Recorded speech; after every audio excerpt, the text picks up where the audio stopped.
The Economic Sabotage of Critical Infrastructure Forum, that includes the group CEOs of Eskom, Prasa, Telkom and Transnet, is trying to find solutions to the economic toll of theft and vandalism.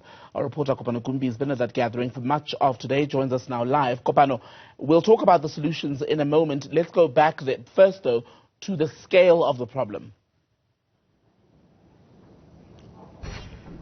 Timbegile, there's quite a significant challenge that these CEOs face, or that these organizations face, and the reason that they've come together as the four of them is because they share a lot of mutual infrastructure. Where there's a rail line, there's usually a power line and vice versa, and so many of them needed to come together because the infrastructure is systematically destroyed across the board and across the country, really. And so that's really why they had come together. They're saying that they have over 1,500 instances in some cases of theft and vandalism a year on various parts of the country, and they lost, Transnet CEO Portia Darby was telling us that they lost something close to like 1,500 kilometers of rail in this last financial year. So that has a significant impact on the services that they deliver, on the economic growth in our country, and a whole host of other challenges they face as a result. And so now they've come together with the security cluster as well. The Deputy Chief Commissioner of Police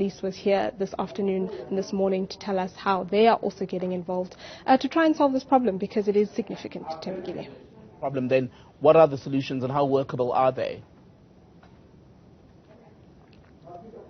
That is the part that they are working through the most. They've had a few wins, including the new legislation around scrap metal.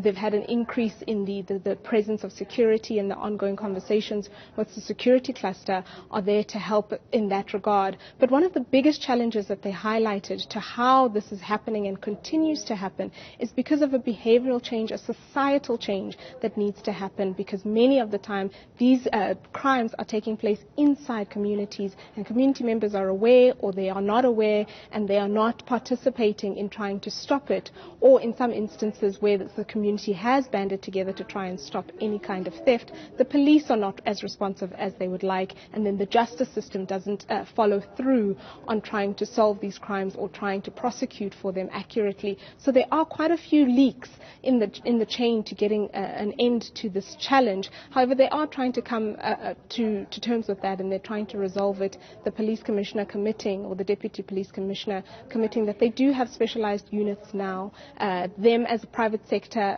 half state-owned entities, collectively, they've also come together to try and pool their security resources in order to better fund and to better secure some of the infrastructure. And so they're working on this incrementally to try and solve the problem. But changing the behavior, changing society's view on these criminal acts is one of the biggest challenges that they have to face, and in that regard, they're not quite sure how they can tackle that as business, and looking towards government to try and help in that regard too. Business is involved because, just looking at the banner behind you, you look at Transnet and you look at just the amount of freight that's moved along that infrastructure. You look at Prasa and the people who need to go in and out of cities to work. So that's labor, right? You look at Eskom, prolonged power outages, and how that too has an impact on business. So it would only make sense that the private sector plays a more active role.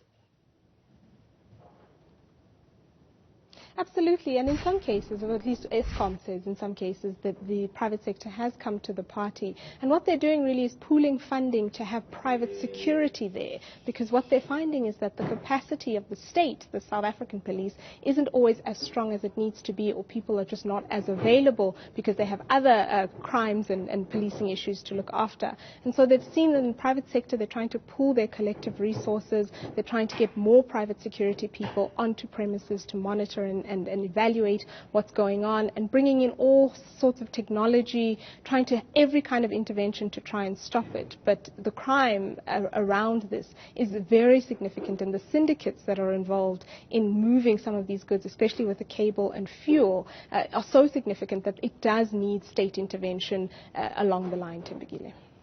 Kopano Gumbi, thank you very much for that update.